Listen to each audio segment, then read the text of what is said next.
This is actually a really easy question, but I put it in this set because, I don't know, people get intimidated by absolute value, and I wanted to use it as an opportunity to remind you of a few things.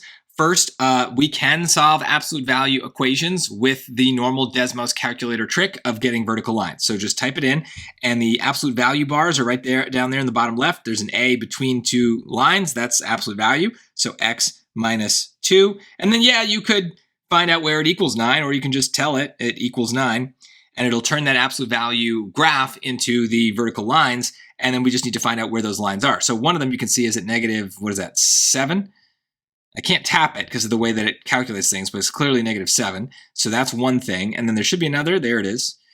This one is at 11.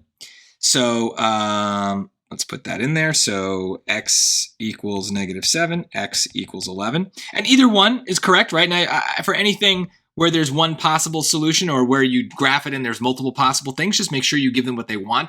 If they said, what is the positive solution, then we couldn't give them negative 7. That'd be wrong. So I'm just going to put negative, actually I'll put 11 in because that's probably what I would find if I did this in my head or algebraically.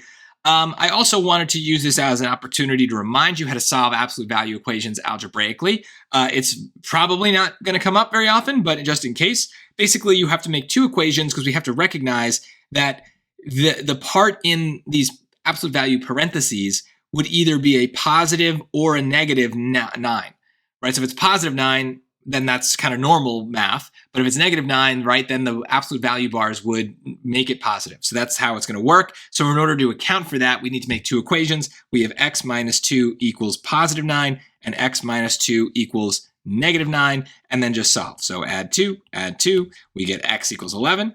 Add 2, we get x equals negative 7. So again, both are acceptable answers for a question like this. Usually the 9, the positive 9 is the one that you're going to just kind of intuitively understand. And then in that case, the absolute bars don't even really matter. So it is what it is. But a lot of opportunities to talk about things that, look like they're going to be hard, but with Desmos, with basic algebra, they both tend to be okay.